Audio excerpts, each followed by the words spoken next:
creatively.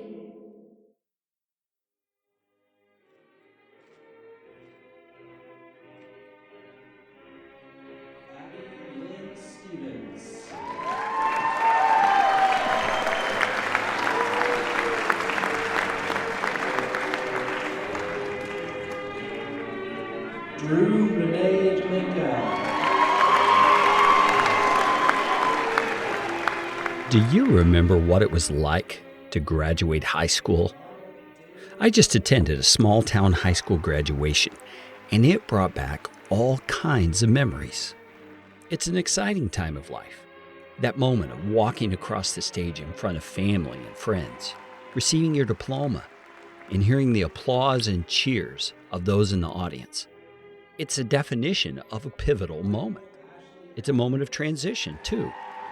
One that brings changes of massive proportions. For most, it's a feeling of freedom and relief that the toil and struggle of academics is over. For some, it's the entrance into further education through college or technical school or some kind of apprenticeship. But for other graduates, and I was one of these, it's a moment that magnifies a subtle sense of apprehension about the future. When you realize that childhood is officially behind you, and a very adult and unknown future lies ahead. I recall after my ceremony, after the congratulations were over and everyone had gone home, standing beside my car in the silence of that May evening, thinking, what am I going to do now? I had never felt that uncertain in my entire life.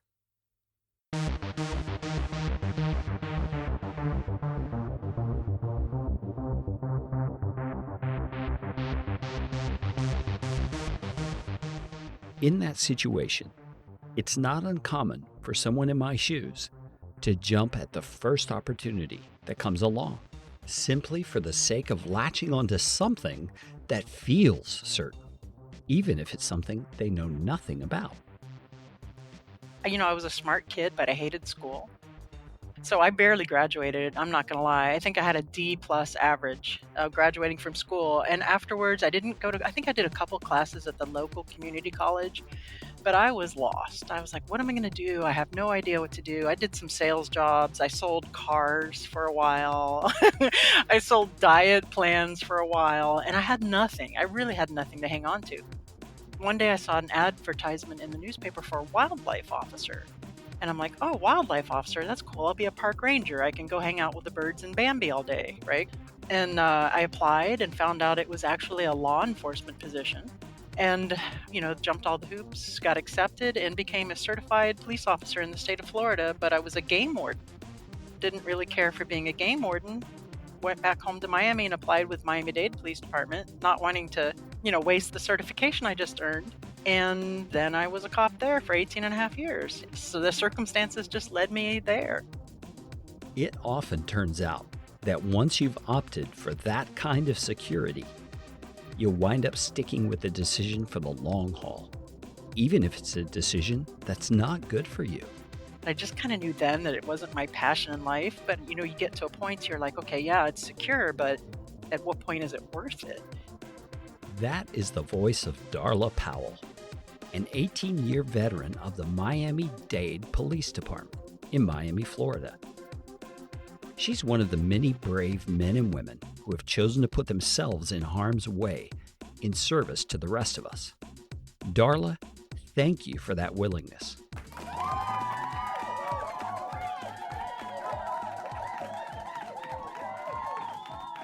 What does Darla's career as a police sergeant have to do with podcasting? Everything. Because it illustrates one of the things I love about indie podcasting. The idea that even if you feel stuck in life, you don't have to stay there. You can actually do something to make your situation and the lives of others better. Darla's podcaster story is one of those stories. I invite you to stick around to hear it.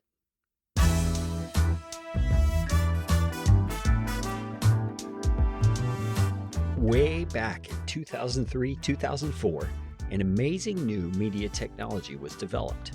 It was audio content that could be directly delivered to anyone who subscribes to it. And they called it a podcast. Since that time, podcasting technology has improved, and the number of shows have increased exponentially. In these special edition audio sessions of my show, Podcastification, I feature the stories of the people who have found success creating their own podcast. And I'm calling them Podcaster Stories.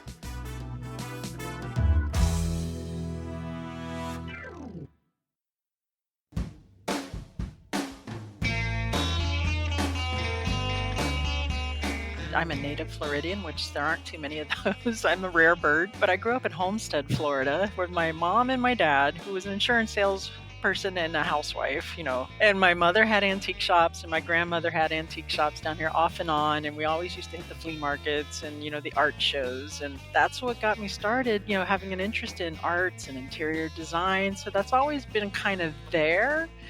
And was what led me to my career now, mostly as an interior designer. But throughout the years, I've always been interested in decorating and design and have done that since I was a kid. But somewhere in the middle, I decided, hey, why not go into law enforcement? Let's be a cop. A path like the one Darla walked isn't that uncommon. The way she describes it is exactly the way it happens.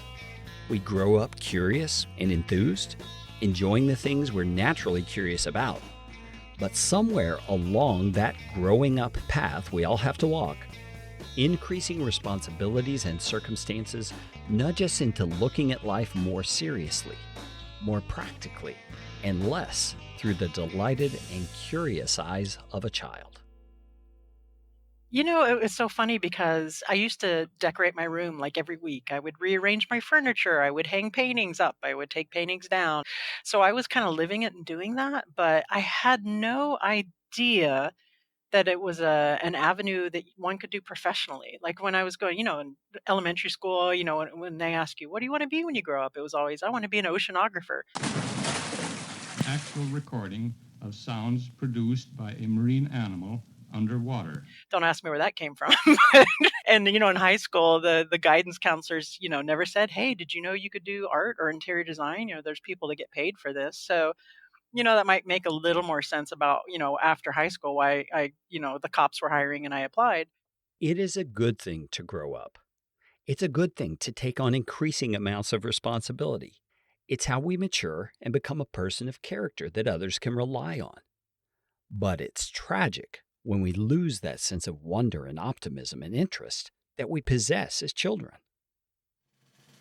And I'm not the first one to feel that way. In fact, it's believed that an American icon and founding father, one of the wittiest and most observant men of all time, had the same thoughts: Benjamin Franklin. Some people die at 25 and aren't buried until 75. Now, I don't know whether old Ben really said that or not, but whoever did say it, it's sadly spot on for many of us. Thankfully, in Darla's case, something happened that caused her to rethink the path that she had chosen for herself. I had a little midlife crisis at 47, 48 and said, I've always loved design. I'm not really too big on the cop stuff, never really have been. Great job security, but not my passion. Like many of us who have lived a normal life for a long time, Darla didn't necessarily believe it could even be possible to earn her living doing something she really loved. I asked her what she said to herself as her friends were encouraging her to step out on a limb and try a career in interior design. This is something I do for fun. No, thank you so much. But no, I have a really good job, a really good career. I have benefits. I have health insurance. You're crazy. I'd be crazy to give this up. But when I started doing rooms for friends, it was probably around 2003, 2004. And over the course of the next 10 or so years, the climate with law enforcement really just went downhill quick. It was becoming way more dangerous to be a cop. A thankless job was becoming an impossibly thankless job. We were depressed all the time because everybody hated cops. It's seemingly, if you watch the news. And again, combined with my midlife crisis, 47 and 48, So I started giving it some more thought. Like, well, life is short. This isn't my passion and it's becoming more and more thankless. Is it worth just having a steady check coming in every 2 weeks? Then she got her first opportunity to actually get paid for doing interior design.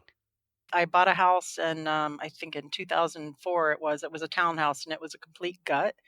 And I lived there for a while. And I ended up selling it. And the way I had it decorated, when they came in to look at it, they were like, "Oh, this looks so nice. Would you decorate our house after we buy it?" So I'm like, "Sure, I'll do that for you. No problem." And I was, "Oh, this has some traction here. Maybe this could be something bigger." Bigger is right. Way bigger.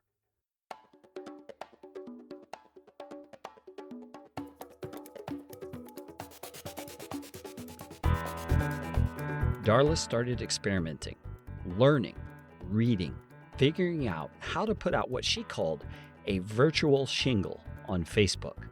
Because when I started doing the interior design business, I said, let me just put up a virtual shingle on Facebook. Let them know I started my business. Here's my business license. And I wasn't expecting anyone to really call.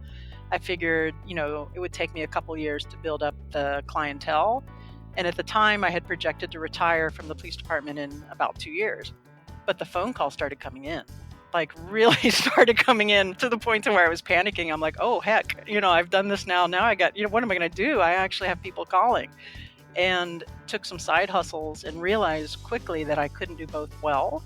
I couldn't do full-time police work and be a sergeant and a full-time designer, and decided, okay, not only we're retiring early, we're retiring very early. And that took off, and I sent my lieutenant 2 weeks notice. And the rest was history. Well, not entirely history, because she hasn't told you the whole story yet. She did go on to establish an interior design business in the Miami area. She did find it much more fulfilling than police work. More on that in a bit. And she did start a podcast as an important content marketing arm of her business. We're getting to that too. But before any of that, she discovered this.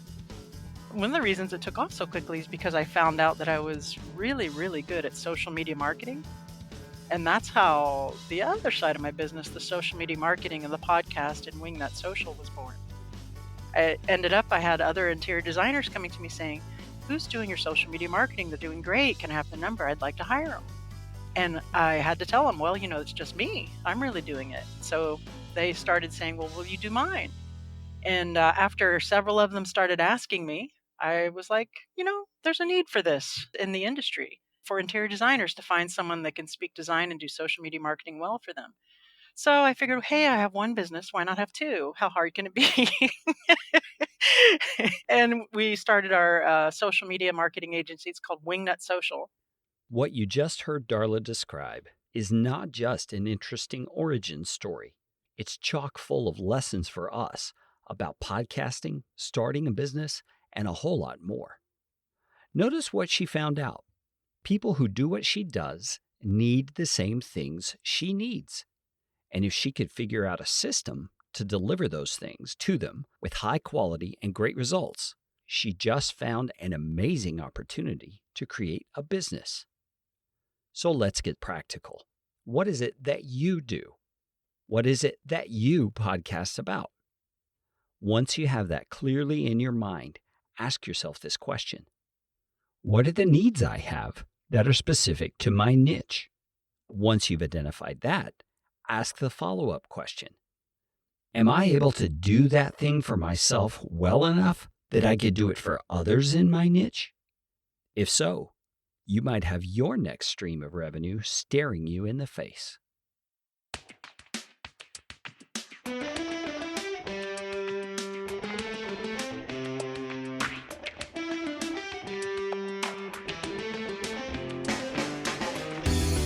Making the transition from steady 9-to-5 job to self-supporting entrepreneur is not easy. It takes tons of work and calculated risk-taking, not to mention gutsy decisions. But for those who take a do-or-die attitude about it and stick it out, amazing things happen. Now, owning the two businesses, I have my own little sales goals. I play little games, if I sell this a week, if I sell that a week. And I can buy this car, or I can buy, it's exciting. I wake up in the morning excited, ready to do my job, and it's just so much more fun to have control of that aspect. It is scary. I have to keep clients in the pipeline on both sides, but it's way more fulfilling and a lot more. I don't know, it's a lot more exciting. I feel way more in control than I used to, and I'm 10 times happier. And there's a lot to be said for, having that steady paycheck coming in, but there's also a lot to be said for daring, to be great. And I've already made peace with myself that even if this ends up failing in some way, I'll have no regrets because I'll always know that I tried, and I can get a job, anywhere, and get a check after this. But so far, thank God, everything's going really well. We've been very successful.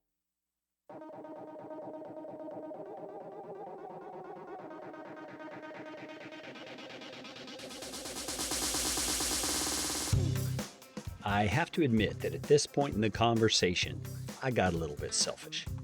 I mean, talking to someone who's been so successful with social media marketing, I couldn't help but ask Darla for some pointers, and she didn't disappoint. But before we get to her actionable tips about social media, pay attention to this next part, where she talks about what it took for her to get to that level of success. Even though we started out on Facebook, I really grabbed hold of Instagram. And I think in the first 6 months, I managed to get 7,000 followers on my Darla Powell Interiors Instagram page. Just getting in there and commenting and engaging and being part of the community and posting regularly. It took a lot of work. I was on my phone 24 hours a day, 7 days a week, it seemed. And once we started getting clients from all the social media marketing on the design side, I got really busy, like so busy to the point to where I was finding I didn't have time to do my own social media marketing anymore. So I said, well, okay, let me see if I can hire an agency to do my social media for the design company. So we did. We hired someone, and it ended up they were terrible. They didn't understand the vernacular or the design aesthetic or how to compose a post for our industry.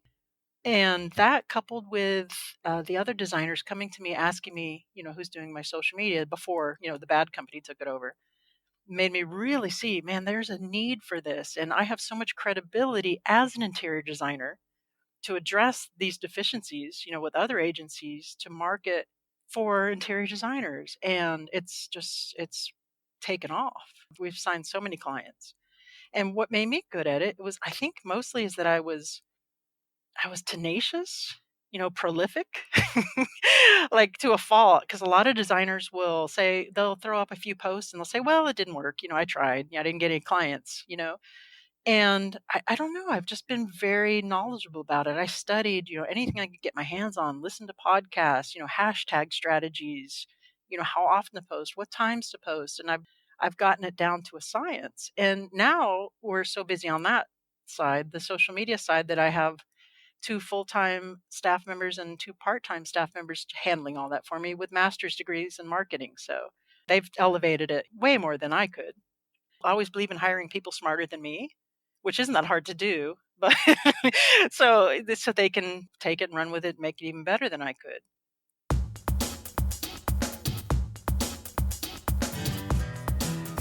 Please, please, please don't let what Darla just shared run through your easy filter, because there is nothing easy about what she did. Let me reframe it by replaying the section where she described the effort she put into being good. I don't know. I've just been very knowledgeable about it. I studied, anything I could get my hands on, listen to podcasts, hashtag strategies, how often to post, what times to post, and I've gotten it down to a science. If you are going to be truly good at something, social media marketing, interior design, PR, podcasting, you're going to have to dedicate yourself. That means dedicating your time, your energy, your best brain power, your interest, your resources, everything you can throw at it in order to become truly great. It doesn't happen overnight, and it doesn't come easy. I want to take a break to give your brain a little bit of time to breathe. I'll be right back with Darla's social media tips. Narratively. This narrative style of podcast production, like you're hearing on this episode, is fairly new to me. After I produced the first episode, featuring Nick Loper, I ran my work by some friends of mine who produce audio as well, people I respect. And many of them came back with a similar and funny response. They said, "I don't want any part of that." Their response comes from the recognition that this type of production can be very difficult to do. So I thought it would be fun to pull back the curtain to explain a little bit of what's involved in producing a narrative interview episode like this. It really starts with the why, the goal. Why do you want to do a type of episode that takes a lot more time because it's much more difficult to produce? For me, the first reason is that I had a desire to highlight the stories of great people. Some of these are clients of mine, like Nick and Darla, but others are not clients of mine. They're just everyday people like you and me who have experienced a huge benefit in their lives, their businesses, and their overall happiness because of podcasting.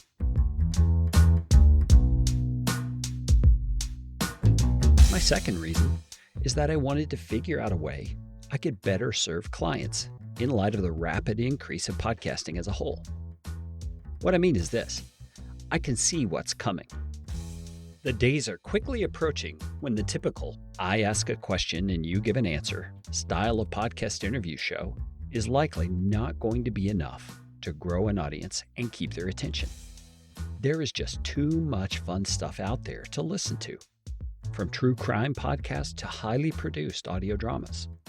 I believe that no matter the niche or industry, it will be the engaging, entertaining shows, the ones that are really enjoyable, that will get attention and spread by word of mouth. And by default, producing that kind of show is going to require an increased level of production. So, inspired by what I heard on podcasts like Masters of Scale, Freakonomics Radio, and How I Built This, all which are great shows you'll probably enjoy, by the way, I got to work.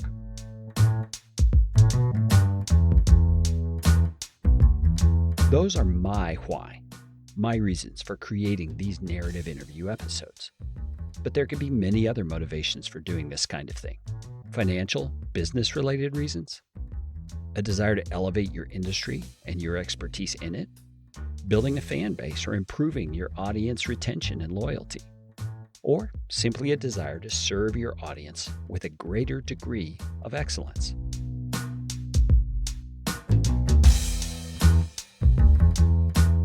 If you are a podcaster or are considering becoming one, I encourage you to think about what's ahead for podcasting as a whole and consider whether you need to up your game when it comes to the type of content you're producing for your audience. Think about how you can deliver incredibly helpful content in a manner that sets you apart from all the other blah, blah, blah out there. Keep in mind that you're not just competing with podcasts within your niche. You're competing with the entirety of people and organizations who are producing audio content. In the next Podcaster Story mid-roll section, I'm going to explain how I decide on the stories I feature, how I set up and stage those conversations, and then tiptoe just a little bit into how I come up with a story arc based on the conversation. Okay, now we can get back to those social media tips I promised you from Darla.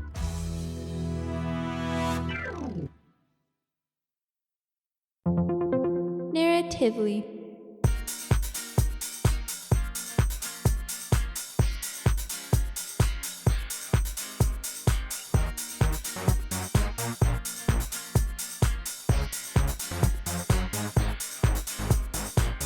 So social media is really the first step of your funnel. A funnel, or sales funnel, is how marketers often describe the steps customers go through on the way to making a purchase. The first, and easiest step is often referred to as the top of the funnel. Right? You really want clients coming to either pick up the phone or going to your website to pick up the phone. So what you're doing is you're generating interest in you, your company, your brand, your services. And this is one of the accidents that I had too, is when I became an interior designer, I had friends telling me, oh, now you got to be stuck up, you got to be hoity-toity, you know. And this is a true story. And I gave it a minute of thought. I'm like, oh my gosh, they're right. And then I was like, you know what? No, I'm just going to be me. I'm just going to be Darla Powell. And that authenticity and my personality translated to the videos I was doing on social media. Clients saw that. They felt like they knew me. They felt comfortable with me. They went to the website. They looked at my services. They looked at my design consultations. They either emailed me, picked up the phone, booked, became clients.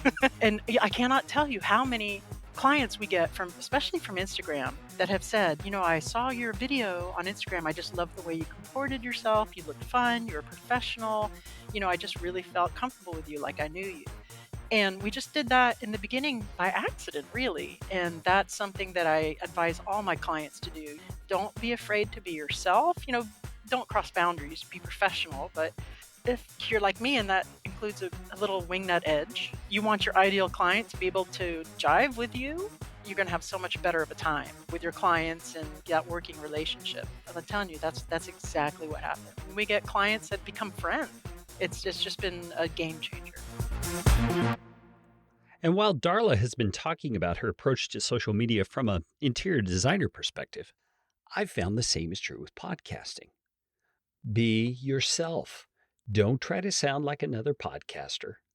Don't put on some kind of fake radio voice. Don't think that you've got to do things the way everybody else does. Just be yourself. A lot of designers or a lot of people in general are afraid to do that, thinking, well, I have to speak to everybody. You know, if I say this or if I have this kind of sense of humor, I'm going to turn off this percentage of the population or followers. And that's a fear people have. I was just talking to a designer yesterday and she says, oh, I'm so afraid. I'm one way on my social media, but when they meet me in person, I'm totally different because I'm afraid I'm going to repel clients. And they're shocked when I tell them that's a good thing. You know, because you are really niching in to that person who gets you. You know, you want to have that experience. You want it to be 100% fun and positive and good reviews because they're going to get their ideal client. It's magical the way it works. So that was a lot of great commentary to say two simple things about social media and business in general. Be prolific and be yourself.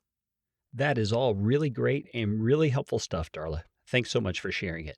But I'm eager to get on to your podcaster story. Shall we begin? Where did podcasting come into the picture for Darla? Let's begin now. Okay, well, this is one thing I forgot to tell you about when I was a kid. I was the kid that didn't listen to music but listened to talk radio. I'm like a huge nerd. I'm a huge dork and a huge nerd. And I used to listen to AM, not even FM, AM talk radio as a kid. And I've always been fascinated with broadcasting. And when podcasts came around, I was one of the first adopters, you know, listening to podcasts, you know, iTunes, the whole works. And it's always been like a little dream of mine to do a podcast. And one of the people that influenced me to become an interior designer was a podcaster by the name of Luann Nigara. And I was listening to her podcast called A Well-Designed Business. And it's about business tips for interior designers, new interior designers, you know, how you know, what you're going to do if you start a design business, experts on the show. And I was thinking, man, I could do this. You know, not then, but a couple years later, we should start a podcast for Wingnut Social on, you know, marketing tips. We've been going since August already. Which means not quite a year as of this recording. Not even a year. No, not yet. So we have a little bit of longevity, you know, in the podcast industry. You know how the podcast fade happens. It's not happened to us yet. This is not a drill. Repeat, this is not a drill. Natalie's my partner in Wingnut Social. Natalie and I have gotten speaking gigs at large furniture markets and events. And that's actually one of the things that Wingnut Social Podcast is for. Is that all you got? Let's begin now.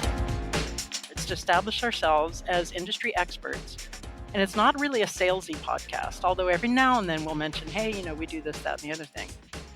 But it's really just to develop that know, like, and trust. Plus it's fun. I enjoy it. It's actually the most fun thing that I do out of everything, out of the design, out of the marketing. I really enjoy the podcast.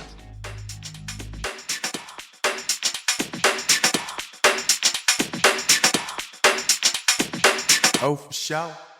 So in light of all the benefits Darla has described that have come from podcasting, what is it about podcasting that enables those kinds of things to happen? Here's what she had to say about it.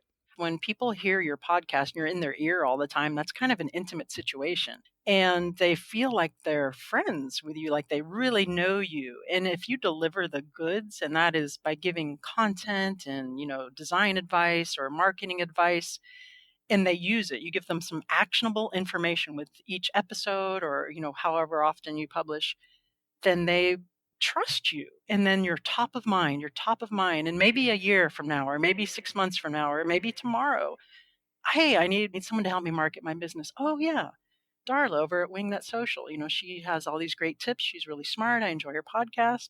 They pick up the phone and call. We've been crazy busy. We have 2 full-time employees on the Wingnut side, 2 part-time employees. We can barely keep up. I've seen it happen that way over and over for clients. It's how content marketing, which Darla's brand of podcasting is, actually works. It's a long play that brings benefits over time. So don't get discouraged if your download numbers aren't growing like you'd hoped. Just keep publishing great content and making people aware of it, and you'll see the benefits in time. And sometimes those benefits are things you never expected. Well, we were actually picked up, and I didn't try it. We were actually in Architectural Digest.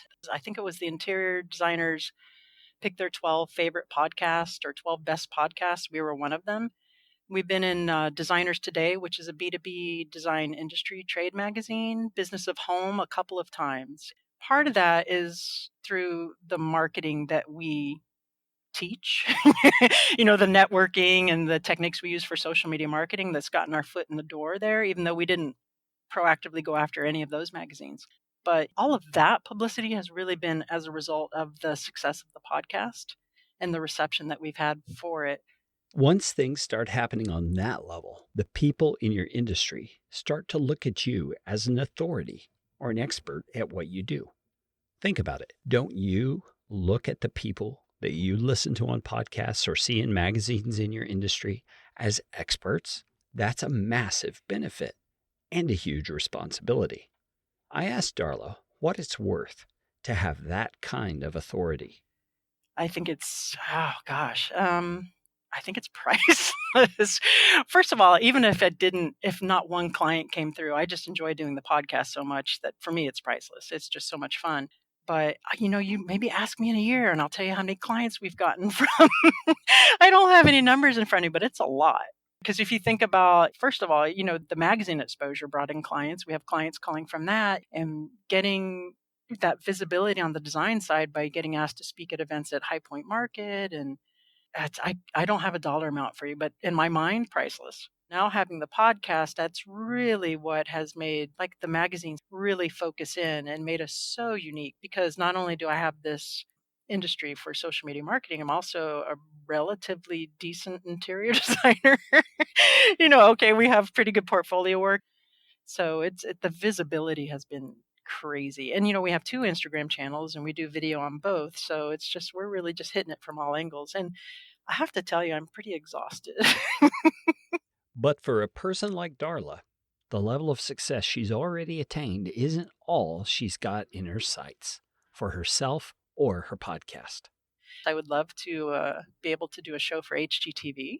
And on the Wingnut Social side, I'd like to build up the business so it's just so crazy successful that in 10 years, when I'm 61, I could sell it and retire. So let's think through what Darla has just described in the last 10 minutes or so. She started her podcast 7 months ago at the time of this recording. And as a result, she has Number 1. built a social media promotional business for fellow interior designers. Number 2. Has brought in many clients on both the social media and interior design sides of her business. So much so, she's had to hire help. Number 3. She's been invited to speak at industry events. Number 4. She's been featured in industry magazines. Number 5. She has been able to meet highly positioned people in her industry. That reminds me of something Nick Loper said in the first podcaster story that I featured. It's incredible, the reach from a $50 mic in your living room. It's an amazing broadcast medium. It's really been life-changing for me. If you are interested in hearing Nick's entire podcaster story, you can find a link to it in the description of this episode. Or if you're already subscribed, just scroll backward in the feed. It's number 124.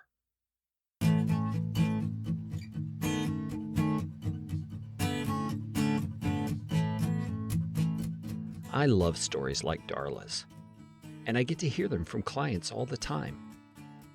I love them because they demonstrate what anyone with a willingness to work, to create great content, and to remain flexible can accomplish through a podcast. For Darla, the benefits came to the surface a bit more quickly than most, but with persistence and smarts, anyone who desires to create a podcast to serve an audience can do comparable things. So let's wrap up with Darla's advice to those just starting out in the podcastosphere.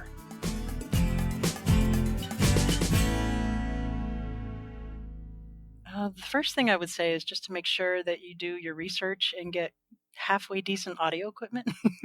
I think that's really important. And the next thing I would say is to make sure you get really good editors.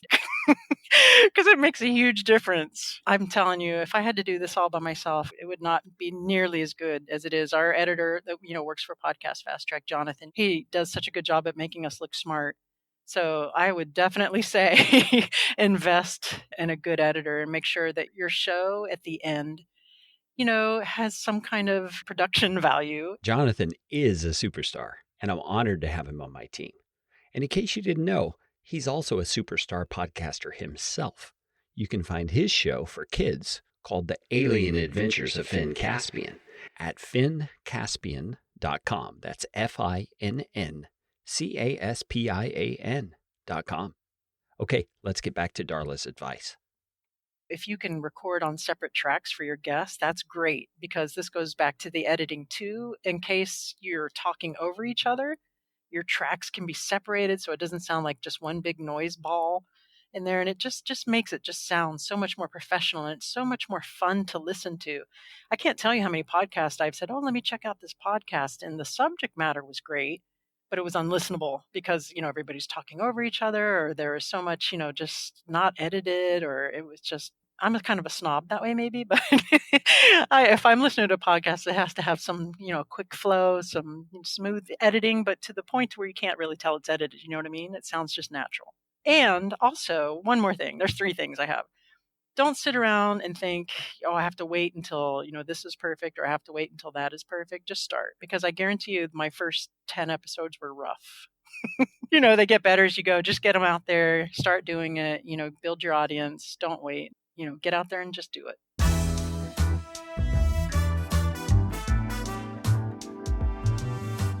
So, my friends, that is Darla's podcaster story. From high school graduate who didn't know what she was going to do, to police sergeant, to successful interior designer, owner of her own business, 2 businesses, and emerging influencer in her industry. It's a story with its own particular twists and turns, and its own setbacks and opportunities, just like yours. It's a story that shows what happens when a person has the determination to work hard, learn, and grow, just like yours. It's a story of amazing results from publishing great content for a specific audience over time, just like yours could be. What lessons can you learn from Darla's story? What questions would you ask her? You can find out more about Darla's social media services for interior designers and her podcast, Wingnut Social, at wingnutsocial.com. And if you're looking for an interior designer with a wingnut edge, you can see her portfolio and other great stuff at darlapowell.com. I particularly like the Miami Home Office with a twist. Check it out. You'll have to admit, that's a pretty cool chrome riveted chair. 99% of the music used in this episode comes from an amazing guy named Jason Shaw over at audionautics.com. But there are two exceptions to that. The first is the fife and drum piece underneath that great Benjamin Franklin voiceover, and the other is the tune you're listening to right now. It's called Shaving Mirror, and both are by Kevin MacLeod from Incompetech.com, licensed under Creative Commons 3.0. The deep and resonant tones of that Benjamin Franklin voiceover were voiced by the amazing Brandon Scheck Snyder. And finally, Nick Loper, who I mentioned briefly, can be found at sidehustlenation.com.